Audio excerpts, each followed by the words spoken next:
Et le fait média du jour, c'est la multiplication et le succès des émissions de compétition à la télévision. Alors qu'M6 et TF1 ont lancé respectivement hier une boutique dans mon salon et bienvenue à l'hôtel, il semblerait que ces programmes dans lesquels des candidats se notent chacun les autres dans des domaines bien précis soient déclinables à toutes les sauces. Alors est-ce que ça marche à tous les coups et jusqu'où les chaînes de télé iront-elles avec ces émissions? Guillaume Janton, bonjour. Bonjour Thomas. On va voir ça avec vous, vous êtes notre expert média. Donc tout d'abord, il faut rappeler que la première émission de ce genre a débarqué sur M6 il y a quelques années. Oui, le 11 février 2008, en fin d'après-midi, les téléspectateurs d'M6 découvrent une émission culinaire d'un nouveau genre, un dîner presque parfait. Le concept, adapté d'un format britannique, est simple. Pendant une semaine, 5 habitants d'une même ville s'invitent à dîner à tour de rôle. Alors, pas uniquement pour le plaisir de passer une bonne soirée ensemble autour d'un bon repas, mais dans le but de gagner une compétition. Chaque soir, ils doivent noter la prestation de leur hôte sur plusieurs critères, comme la qualité de la cuisine et l'ambiance de la soirée. Et celui ou celle qui obtient la meilleure note remporte une somme d'argent. Le programme est un succès et fort de ses bonnes audiences, le dîner presque parfait va s'installer dans la case stratégique du pré-access d'M6 pendant 6 ans, jusqu'en 2014, avant d'être transféré sur W9 l'année suivante. Entre-temps, cette émission a donné des idées aux producteurs de télévision qui vont proposer aux chaînes de nombreux formats similaires, en gardant toujours cette base de la compétition sur une semaine, avec une finale le vendredi. En août 2011, TF1 lance à 17h 4 mariages pour une lune de miel, programme dans lequel des futurs mariés s'invitent à leur mariage pour se noter entre elles et bien souvent pour dire des horreurs sur la robe de la mariée.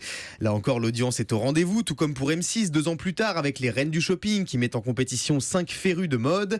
Et puis parmi les émissions de compétition à succès, on pourrait également citer Chasseurs d'appart, une création française avec Stéphane Plaza dont les audiences ne cessent de grimper. Là aussi, il y a une compétition entre agents immobiliers. Alors pourquoi ces émissions de compétition séduisent-elles les chaînes et les téléspectateurs? Eh bien pour plusieurs raisons. Tout d'abord parce que pour des grandes chaînes généralistes comme TF1 et M6, ce sont des programmes rassurants qui s'intéressent à des domaines de notre vie quotidienne et donc qui parlent à tout le monde. Et lorsque ces chaînes font le pari d'émissions un peu moins grand public, ça se ressent côté audience. J'en veux pour preuve les scores décevants du talk show 5 à 7 et du magazine 19h Live sur TF1 qui ont prouvé qu'il est difficile de bousculer les habitudes des Français à la télévision.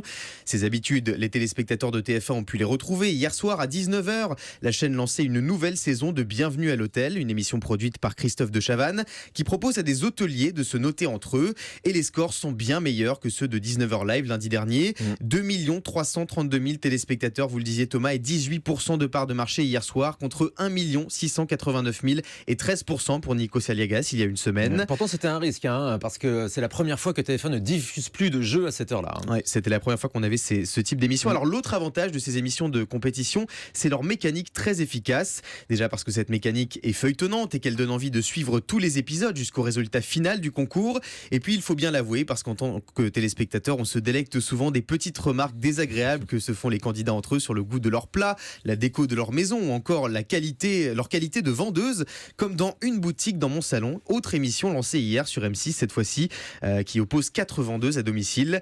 Une nouveauté qui a réuni 859 000 téléspectateurs pour 9,8% du public à 17h30. Un score similaire à ceux des Reines du Shopping diffusés habituellement à la même heure. Alors ces émissions de compétition comme les Reines du Shopping ou Bienvenue chez nous riment souvent avec succès d'audience.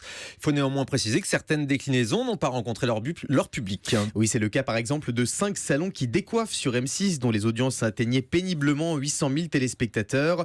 On pourrait également citer Tous les couples sont permis sur la même chaîne, une compétition entre couples lancée en 2015 avant d'être déprogrammée au bout de quelques semaines.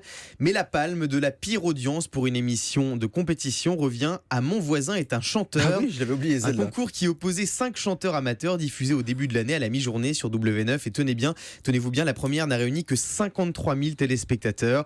W9 était alors battu par Arte, Gulli et Chéri 25. Bon, faut dire que c'est bien pourri quand même. Effectivement, il faut dire qu'avec des concepts pas toujours très solides comme celui des voisins chanteurs, on se demande parfois jusqu'où iront les chaînes dans leur folie des émissions de compétition.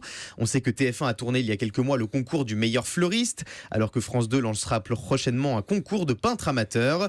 Il se murmure même qu'une société de production prépare actuellement une compétition entre pêcheurs amateurs. Ça va être passionnant. Bref, le filon des émissions de compétition est loin d'être épuisé. Mais on s'en rend compte, ça ne marche pas à tous les coups. Merci beaucoup Guillaume Janton pour cet éclairage donc, sur ces émissions de compétition qui se multiplient à la télévision.